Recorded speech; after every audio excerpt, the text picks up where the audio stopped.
The David Pakman Show at davidpakman.com.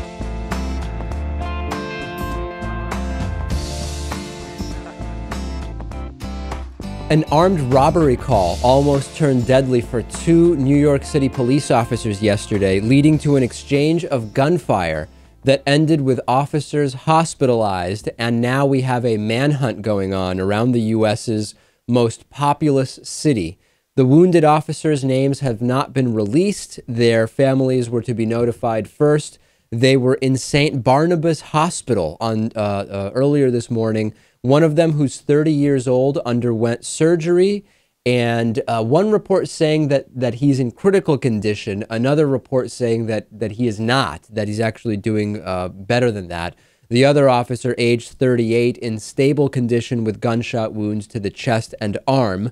New York City Mayor Bill de Blasio, who has been embroiled in really kind of a, I don't even know what to call it, kind of a growing disagreement with many New York City police officers after the shooting deaths of two officers in Brooklyn a few weeks ago, said, quote, "This is another indicator of the dangers our officers face in the line of duty.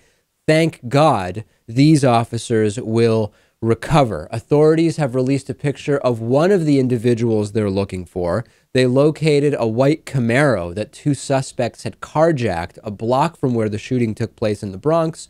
Nobody was inside. A $12,000 reward is being offered for the bearded man pictured in some surveillance footage here. And what's happening here in New York City, Lewis, that's kind of interesting and sad, is that this is somehow, in a way, being wrapped into the shooting deaths of the two police officers from a few weeks back, when the situations could not be more different. One situation was someone coming in from outside of the city and targeting police specifically in connection with the protests around the Eric Garner shootings and really going after police. Whereas in this case, you had an armed robbery that took place, and the suspects shot at police who responded to a crime being committed. So the situations could not be more different, but here in the city now, with tensions running so high, obviously this is only going to add fuel to the flames that exist.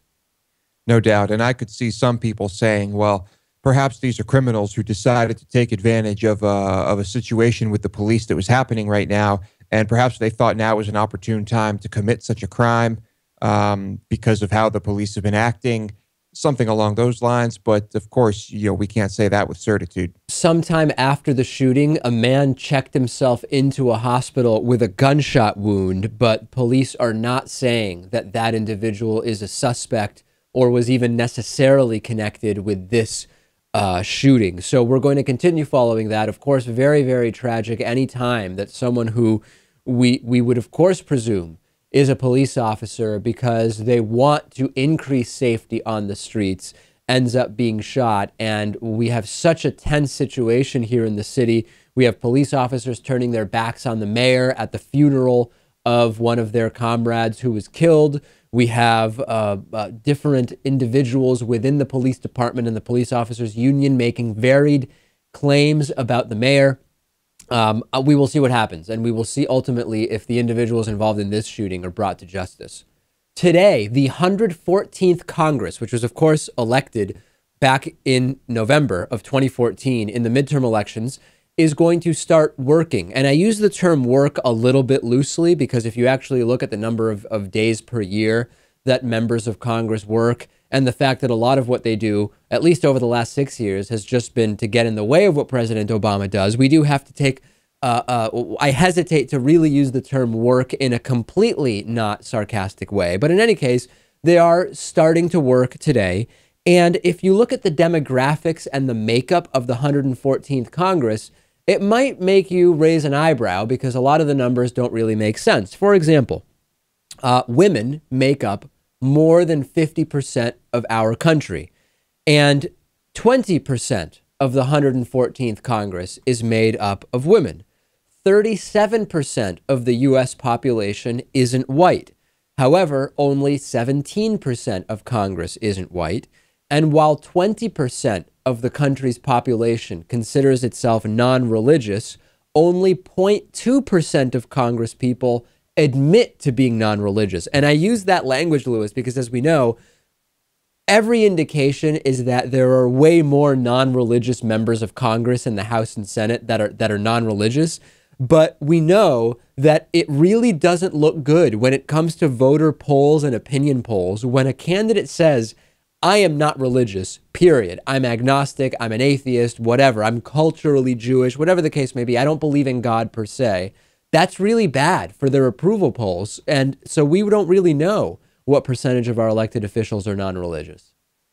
Not just bad for their approval polls. I mean, it could be a lot harder for them to win that seat in the first place if they're not saying God bless you on the campaign trail. I don't think our president is religious. I think our president is an atheist, but he has to play the game. So when we look at the numbers, of course it's important to say, well, hey, listen, if more than 50% of the country is women and only 20% of our elected officials are women, are the priorities and concerns of women being addressed in a way that is representative of the constituents? That's question level one, right? Question level two is when we look at those who even run for these seats, what kind of gender, religion, and racial breakdown do we have? Because as you know, Lewis, you don't just run, right? You have to garner some level of support. Very few candidates for national House and Senate say if they really want to have a chance, if they're serious candidates, I'm going to run. They do exploratory time. They assemble a coalition. They do early fundraising, or at least verbal commitments. So the question would be not only why are they not getting elected, but are they even running? Do we even have a representative population that is running for these positions? What do you think? I would say no, we don't. But, I haven't lived everywhere in the country. I don't really know what people are thinking. But just based on what we've seen over the past decade, no. Yeah, I would guess that even if you looked at the breakdown demographically of those who run for these positions, that you would still see a pretty big discrepancy with regard to the kind of makeup of the country. And that actually says as much about the problems with our political system, Lewis, as the fact that the actual elected makeup is also so skewed. I tend to agree. There are problems all over the place, and we're going to see changes, no doubt, because the population is changing. But as it stands right now, not representative at all. We're getting closer and closer to the 2-year anniversary of the Boston Marathon bombing. Of course, only one of the suspects still lives. That is Dzhokhar Tsarnaev, and jury selection for his trial started yesterday. And there's something very, very interesting and also kind of disturbing going on with this, Lewis, which is that Massachusetts, which is where the trial is taking place, does not have the death penalty. However, this is a federal case, so the death penalty actually is on the table. So a stipulation or a requirement for the jurors that are being selected is that, on the one hand, they need to not be against the death penalty in principle. So if you're against the death penalty in principle, you're going to be excluded from the possible jurors for this trial. At the same time, the other side, those who believe that any capital offense, that murder, that killing people should automatically warrant the death penalty, also will be excluded, because this is a trial where not only will the jury decide about Dzhokhar Tsarnaev's guilt or innocence, or at least lack of provable guilt beyond a reasonable doubt is a better way to say it. If there is a guilty verdict, they also will decide whether it is life in prison or death penalty execution. So this is just a very interesting confluence of factors, Lewis, a state that has been, the majority of those in the state, very much against the death penalty. You are basically excluding a significant portion of the population, and then you have to further exclude those who are so in favor of the death penalty that they would give any guilty murderer the death penalty. Interesting situation. The whole thing is, didn't he admit to this, first of all? He has pled not guilty, and that's what's important here. Okay. So who knows what happened during the interrogations and all of that other stuff. But anyway, there were talks about not even having this in Massachusetts, weren't there? Yeah. But I mean, it's incredible how long this has taken because of all of the nonsense like this involved in it. Yeah, imagine if the accused didn't have a right to a speedy trial, what would we be looking at? Well, hard to say. I wouldn't call this a speedy trial, would you? No. Well, that's exactly my point. Yeah. We had, Lewis, a friend of ours, I don't know if you remember, whose father is an attorney, had a very interesting case in Massachusetts. He's a defense attorney where he defended someone in a federal case because they were being, it was a federal case where prosecutors were seeking the death penalty. And while he didn't think by any means that the accused was not guilty of the crime that they had been accused of, he was simply so against the death penalty happening in Massachusetts, whether it's a state or federal case, that he actually got involved, I believe, pro bono. And it was a really big deal about 10 or 15 years ago. It was. I remember that. And I think here, if you ask me, if I were the one handing down the sentence, I think this kid wants to die. Well, that's exactly what I was going to get to, which is if he believes that there are the 72 virgins awaiting him in heaven or whatever the case may be, he would be looking forward to the death penalty in some way, shape, or form. So not only would giving him life without parole, if indeed he is found guilty in the trial, not only would that probably be a worse punishment for Tsarnaev himself, it might also send a message to some of the others who might commit similar crimes under the pretense of their religion, which may promise virgins in heaven. It might say to them, oh, you know what? Unless I get myself killed in the commission of the crime, I might have to sit in prison for the rest of my life and not even get those virgins. Yeah, I think in some ways he's seeking martyrdom. So let's deprive him of that, at least temporarily. Oil dropped below $50 per barrel yesterday during intraday trading, ultimately closing just above the low below $50 at $50.05. The price of Brent crude also fell yesterday, dropping 6% to $53 per barrel. These two types of oil, U.S. oil and Brent crude, have now lost more than half of their value over the recent period since mid-2014. And this has a lot of people shaken up, Lewis. There are so-called investors on Wall Street who are worried that if prices get too low, we have supply getting quite high in terms of oil in parts of the world, that this could really hurt the economy. I don't know that I buy into this, and we're going to talk to Bob Deitrick about this a little later on the show. He knows actually quite a bit about this. But it is very interesting to me how quickly the tune has changed from the right, from gas prices being too high and it being Obama's fault, to gas prices being low and it has nothing to do with Obama, to now gas prices being too low and again it's Obama's fault. Yeah, the blame game here is incredible. I think, on a side note, I think this could be good for the economy. Yeah.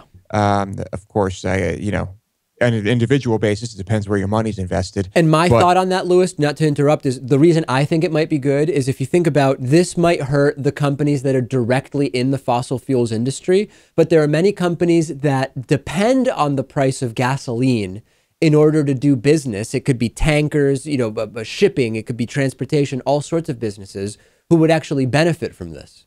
Yeah, just about every company in the country somehow relies on fuel in one way or another, because things are getting shipped to them, and how do you do that? You use fuel. But yes, of course, if things get too low, it's Obama's fault. If things are too high, it's Obama's fault. If a comet hits us, it's Obama's fault. And if things are just right, I feel like I'm channeling Goldilocks here and the Three Bears. When it's just right, it has nothing to do with Obama whatsoever. My advice, don't go out and get an SUV now. This does not mean that now it's a license to get a 10 mile per gallon gas guzzler. This is a time to simply enjoy the low prices and continue moving off of fossil fuels as quickly as we can. BMW, during 2015, reportedly, will be releasing an electric version of just about every series. So their 3 series will have an electric option. Their 5 series will have an electric option. We need to keep doing this. I understand that right now much of our electricity still comes from fossil fuels, but let's start working up that chain. Let's take a break. What a program we have for you today. The David Pakman Show at davidpakman.com.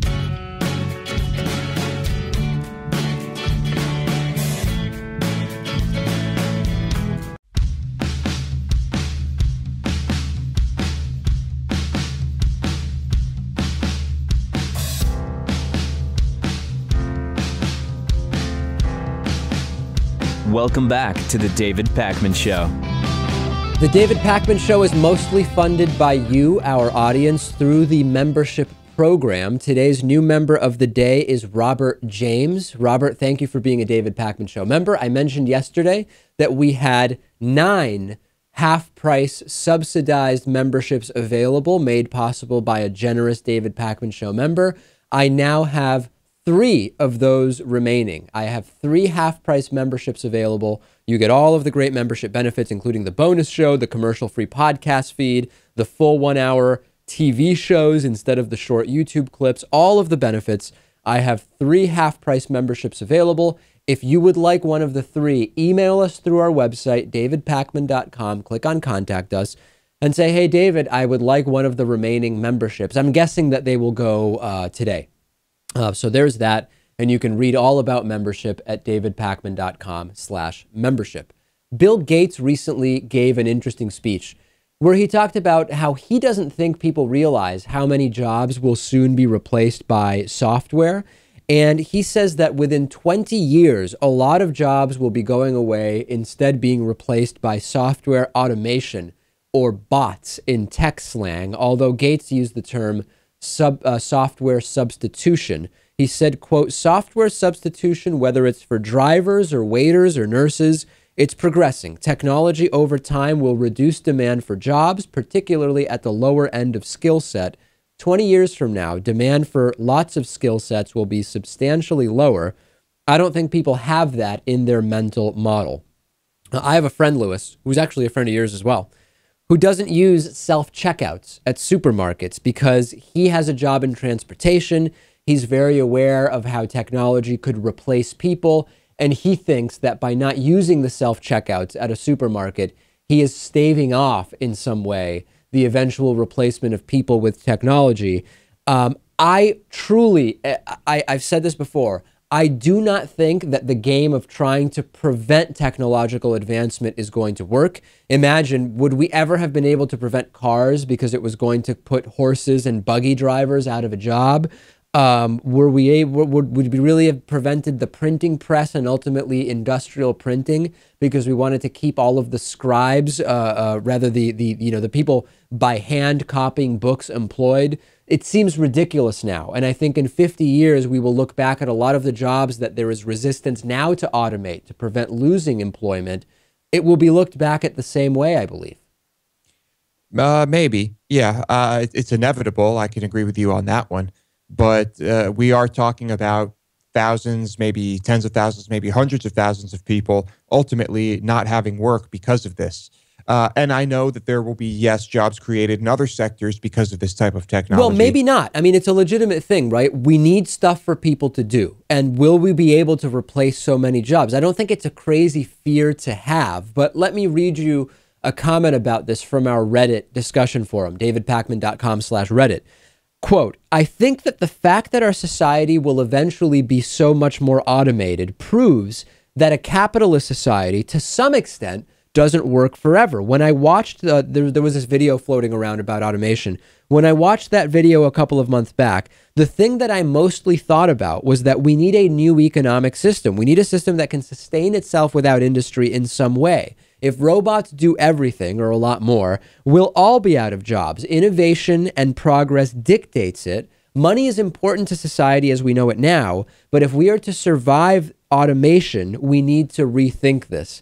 I think that this is a very interesting point of view and relevant, because when we think about the fact that we have the resources on this planet to make sure nobody goes hungry, we have the resources on this planet for nobody to be poor, et cetera, et cetera. If we were to properly allocate resources and automate much of what we do, what is it exactly that people would be doing? And this in sci-fi is this idea that as things become automated, people almost become unnecessary. You can just have the bots in society. And this is a very real question for society going forward, I think. There's 2 ways to look at it. You could have automation take over everything, and you could have a system in which people are provided for because of that, because of the technology, because of On the other side, you could have a situation where people are neglected and kicked to the side because of it. It depends on how we embrace it.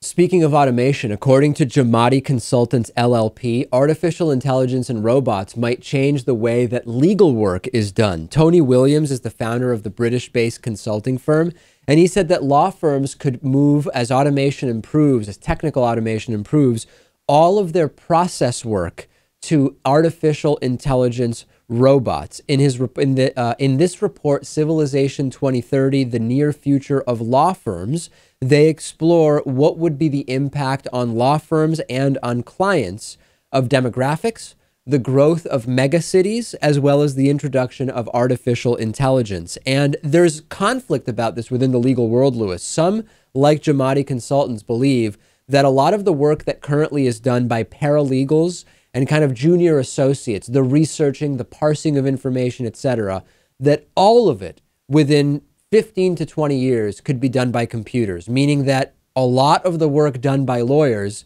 would no longer be necessary.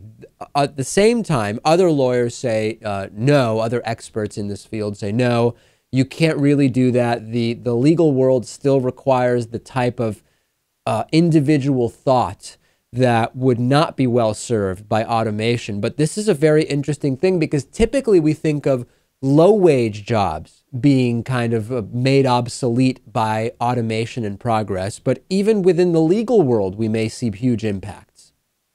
I think this is the type of technology that we are far away from. I think 2030 might be a little too soon, might be a stretch. Ultimately, could I see something like this happening? Yes. But I don't think lawyers have anything to worry about for quite some time. 15 years is a long time, particularly when you think about, look at the changes that happened in the last 15 years and then in the 15 years prior to that. The last 15 years have drastically eclipsed the prior 15 years. I wouldn't pretend to write anything off for the next 15 years, Lewis. I don't know. I think you're underestimating the level of artificial intelligence we're talking about here. I'm sure we'll see plenty of incredible advancements. You mean overestimating? Overestimating, perhaps, yeah. But I don't think we're going to see this in 15 years. Pat Robertson, televangelist, Christian, on his 700 Club show, got an email from a mother who apparently had a son that smokes marijuana and doesn't like religion or criticize religion. Pat Robertson's advice was to beat the child physically. Take a look. This is Karen Pat, who says we declined going to our daughter's house on Christmas this year because there's always an argument, hard feelings, etc. One grandchild comes high on marijuana, cursing and challenging our faith. I correct him and have told my daughter to ask him to respect our beliefs, but he keeps it up. Our daughter says she's a Christian but will drink too and offend her daughter and her husband. Were we wrong not to attend another Christmas that leaves us upset or someone angry? I've shared my beliefs many times with them and am ridiculed by this grandson and son-in-law. Somebody take that kid to the woodshed and let him understand the blessings of discipline. He needs a strong male figure. I don't know about his daddy, where the daddy is. But well, the daughter is the child of this couple. I dig it, but the kid's got a father someplace, and the father may be out of town, and the mother's not disciplined. He needs discipline. He's going to wind up in a correctional institution, and the next thing you know, he's going to be doing hard time. Pat Robertson is actually right about one thing, Lewis. You could end up in jail or prison just for getting involved with marijuana, but that's a problem with our society. He talks about it kind of as this cautionary tale of, you start with the pot, next thing you know, you're in prison. Yes, that's true, but that's because of the failed war on drugs. Yeah, that's how it's been. Or maybe he believes that you should be in prison if you're messing around with pot. But brilliant advice from Pat Robertson. What would you expect? Isn't this kind of what the Bible touts? Well, I was thinking about that. I wonder what Pat Robertson would say if he were told, hey, Pat, the Muslims, they advocate beating their children if they criticize Islam or smoke pot. What do you think about that? I wonder if Pat Robertson would agree, or if he would say, oh, those animals, you can't trust them with anything. Islam is absolutely evil. I wonder if he would apply a double standard or actually just agree with the most fundamentalist Islam. Either way, it would just make his own positions look all the more ridiculous. I bet if there were some type of agreement between the Quran and the Bible, or the extremists who misinterpret the Quran and the Bible, I think he would admit that if there were similar teachings there. What do you mean if? I mean, look, subjugation of women, homophobia. I don't think that this is a hypothetical scenario. It's just a question of how Pat Robertson would react if confronted with it face to face. I mean, when I say if, I mean whatever individual instance we're talking about. I know there are parallels. I know there are similar teachings. But we're not supposed to mention that, Lewis. The right-wing Christians, whenever we talk about that, they write in and they say, David, in spite of the fact that it sounds the same, there is no similarity whatsoever between extremist Christianity and extremist Islam. I apologize. I know I'm not supposed to mention that ever on the show. Next, we will talk to Bob Deitrick, President Obama's economic legacy. What will it be? What do the numbers tell us? The David Pakman Show at davidpakman.com.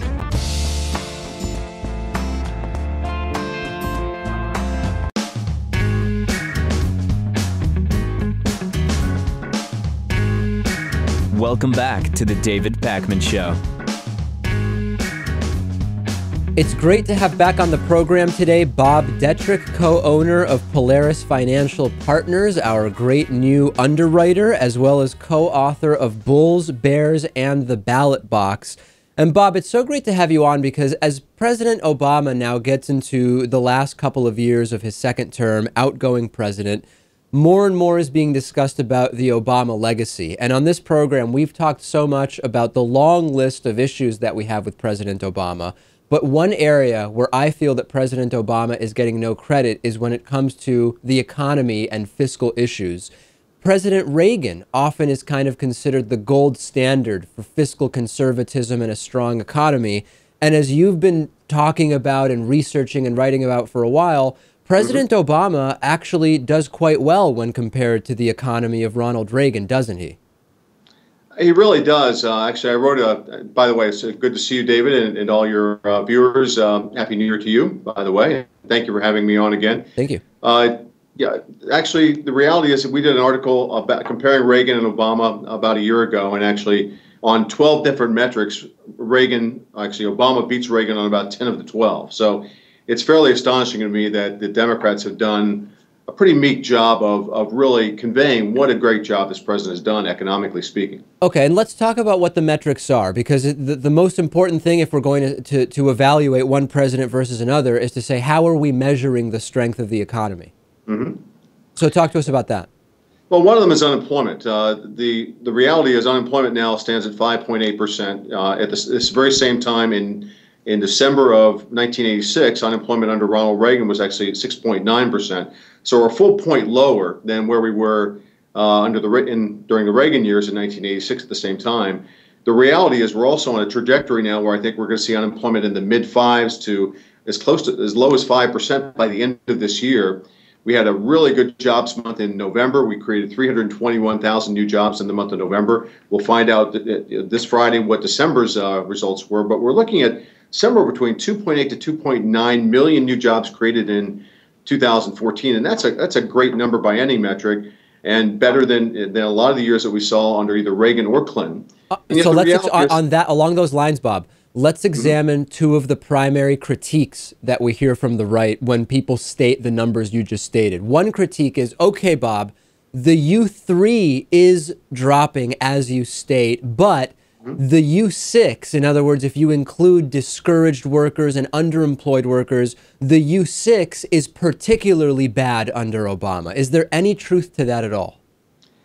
That really is entirely a misnomer and a red herring in my view. The reality is the U6 has been around through the 1980s, and it was actually as high as almost 19 or 20% in 1983, 1984 under Reagan, but we never talked about it. That was never politicized at all until here in the last couple of years.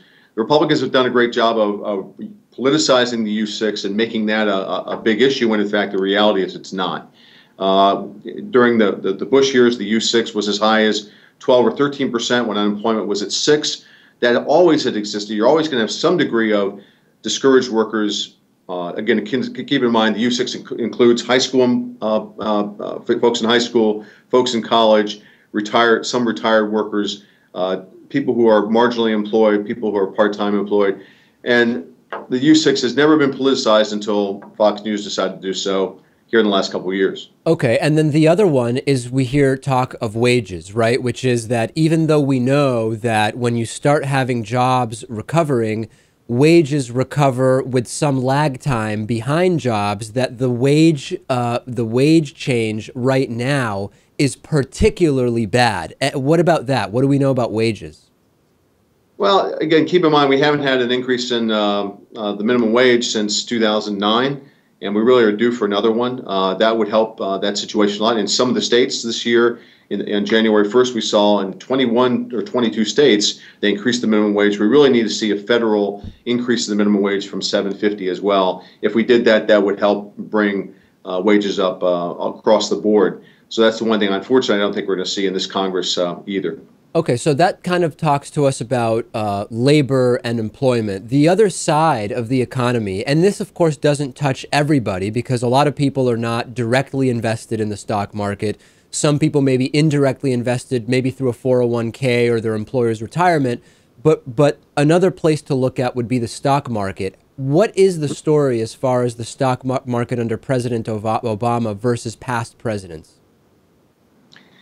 Again, great question, David. And the reality is that the market has actually done better under this president from March of 2009 to the end of December of last year, last week, done better under this president than it did under Clinton, Reagan, FDR, or Kennedy and Johnson in the 60s.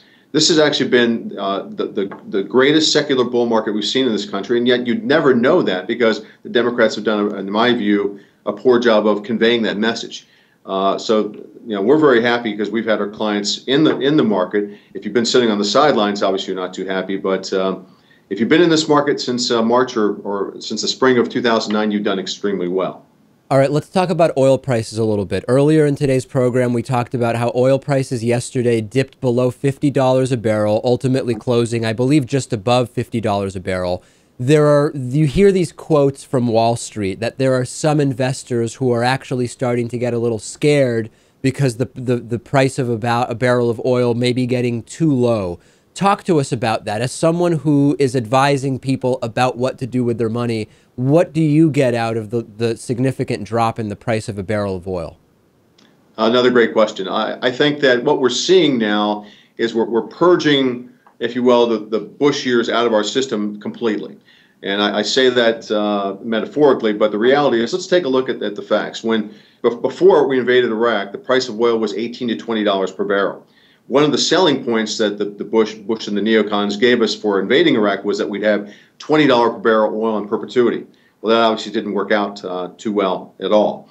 The price of oil quintupled, if that's a word, from $20 to $147 per barrel in 5.5 years. The price of gas quintupled and went from 88 cents a gallon down the street here at the local filling station to $4.79. It now has gone back to $1.71 as of this morning. But the reality is we're now getting back to, I think, a pre-Iraq inflation-adjusted price of oil, which will be somewhere between $35 or $30 and $40 per barrel. So you actually anticipate a significant drop even from the 50 that we're at now? I think we're at actually 48 today, and the market's trying to digest what's happening. It's going to take a couple weeks for the market to realize that this is really a good thing for the economy. Keep in mind that the S&P, 8% of the S&P is oil-related.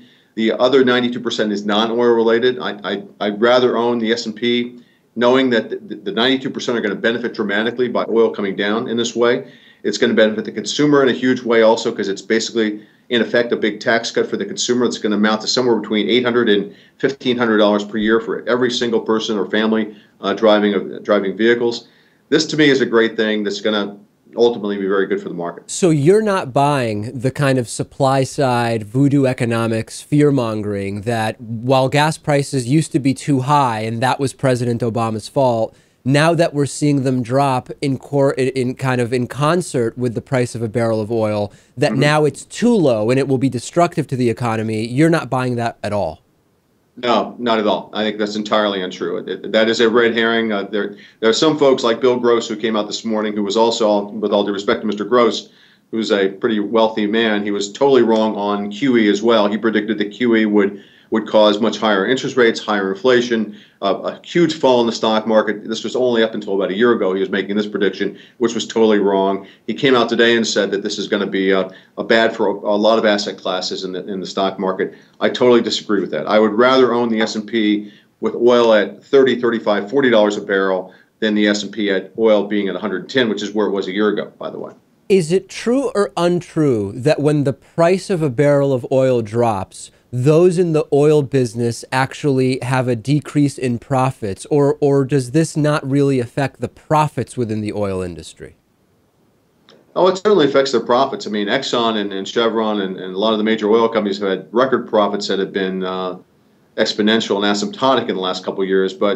And I think it's going to affect those who are producing oil out of shale and out of other classes that are much harder to get at. That's going to affect them more dramatically. But I think overall, they still, again, keep in mind that when oil was at $20 a barrel, which is where it was for the majority of the last 50 years, oil companies still were making profit. So I don't, quite frankly, feel very bad for the oil companies right now. We've been speaking with Bob Deitrick, co-owner of Polaris Financial Partners in Columbus, Ohio. Also, check out the book Bulls, Bears, and the Ballot Box. Bob, great as always to have you on. David, pleasure to have you on. Pleasure to be with you. Thanks so much. The David Pakman Show at davidpakman.com.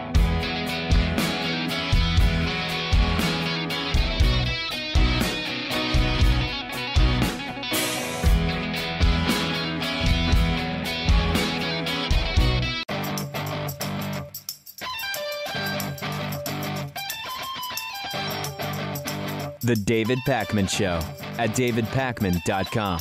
Speaking of fiscal conservatives who aren't really fiscally conservative, Republican governor in Arizona, Jan Brewer, is up to just insane tricks, and it's exactly what we would expect from her. Deficit of $500 million in Arizona. It will climb to $1 billion in the next fiscal year. You might think in that scenario, starting to dish out bonuses to your staff who are already really well paid might not be the most prudent thing to do. However, that did not stop Jan Brewer from doing exactly that. According to an investigation conducted by Arizona Republic, Brewer gave out over $180,000 in bonuses, with $10,000 each going to 10 separate people, 8 of whom were already making over $125,000 a year, which means they're in the top 10% of American wage earners. The smaller bonuses still were thousands of dollars given to 12 other smaller staffers. These are called retention bonuses, which is kind of like a way to say, hey, here's some money not to quit on us. Essentially, that's what a retention bonus is. Chief of Staff Scott Smith, for example, ended up making $175,000 last year after his bonus. Deputy Chief of Staff Kathy Peckert, $165,000. Budget Director John Arnold, $147,000. And I'm not actually against people in the public sector earning good wages, as long as we have a situation where the money, the tax money, is not being squandered, that people are not going without basic necessities, and that the budget is fiscally sound. Because remember, Lewis, it is the Republican Party and people like Jan Brewer who self-proclaim themselves to be fiscally conservative, and they have these huge budget deficits and are handing out big bonuses to individuals who already earn really good salaries. In states like Arizona and some states in the Southeast, this is the type of thing that's been happening year after year, term after term for decades. And nobody really seems to figure out why, but they keep voting for fiscally conservative Republicans who just keep destroying their economies. I also was thinking as I read this that when we talk about the problems that states are having financially, and we think about how much increasingly the police department's activity is a revenue source, it's a much needed revenue source, traffic tickets, citations, etc. Don't you think we would realize by now, if we need police in order to be able to fund government, we need them to write tickets, and we have this huge deficit and Jan Brewer is handing out these bonuses, maybe we can't afford all those tax cuts that Republicans keep suggesting? I don't think we can. No, I think fiscally conservative is a misnomer when we're talking about these people. It's just a joke. How come their constituents can't understand what's happening here? Gay marriage in Texas by Easter. That's exactly what one attorney says, who is representing two couples that are challenging the Texas ban on gay marriage in federal court. A lot happening last night at midnight. Florida, Lewis, starting same-sex marriages. And Daniel McNeil Lane Jr. of Aiken, Gump, Strauss, Hauer, and Feld in San Antonio makes the prediction that there will be same-sex marriage in Texas by Easter. Remember that U.S. District Judge Orlando Garcia already struck down the Texas ban on gay marriage, but it was immediately stayed because, of course, it was appealed by then Attorney General Greg Abbott. We will eventually get a decision. The Fifth Circuit Court unveiled they have put in place a 3-judge panel to decide on this. Lewis, would you have imagined 5 years ago that in the first half of 2015, we would see 25, 30 states with legal same-sex marriage, and that Florida would be one of them, and that Texas might be next? No. I would have assumed Texas would have been one of the last 5 states to have it. But in Florida, look, they've got the right idea here, because if you can marry inanimate objects in Florida, I think you should be able to marry another human being that you love. No question. I mean, people often oppose gay marriage because they say, hey, if 2 dudes can get married, all of a sudden a woman will be marrying a train. You didn't need that in Florida. They haven't had gay marriage, and women have already been marrying trains and Ferris wheels and who knows what else. So it's a good point. It seems actually, Lewis, that being able to marry inanimate objects came way ahead of just saying, hey, 2 people who love each other can get married. It really did. But at least, perhaps they found some solace in the fact that there probably won't be a divorce between a person and an inanimate object. I don't know. I used to really like going to amusement parks, and I've really become kind of disheartened, and it's not really my thing anymore. And if I were married to the Batman ride at Six Flags in Massachusetts, I could see having divorced that ride by now. Oh, perhaps. Yeah. I mean, I guess you could have a change of heart. Seriously, though, we have more pressing issues to deal with. Let's get this over with. Let's let people get married and move on to solving our more important problems. We have a voicemail number. The number is 219-2-DAVID-P. Anything you want to communicate to us, you can do so by that number. The Eggman checking in with us about yesterday's story of the Orthodox Jews delaying plane flights to Israel because they didn't want to sit next to women. Let's take a listen. Hey, Dave. I know some Rastafarian guys that believe that when they smoke marijuana, it brings their prayers up to God. Right. It's their faith. They've been arrested and prosecuted for smoking marijuana because it's illegal.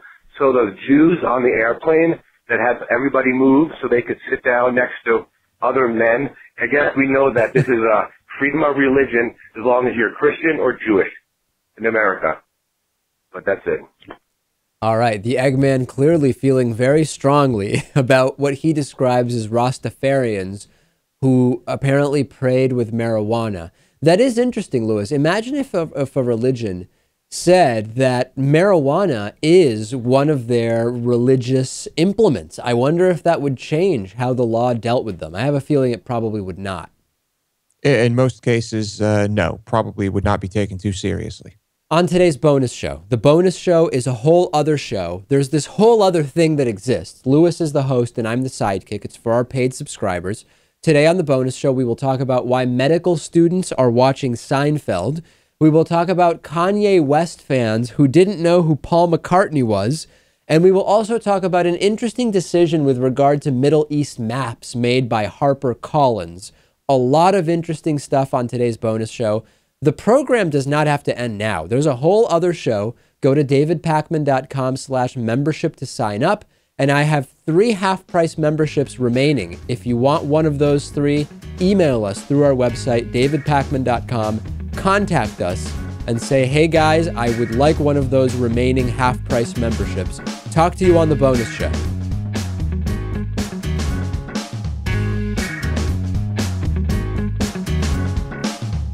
The David Pakman Show at davidpakman.com.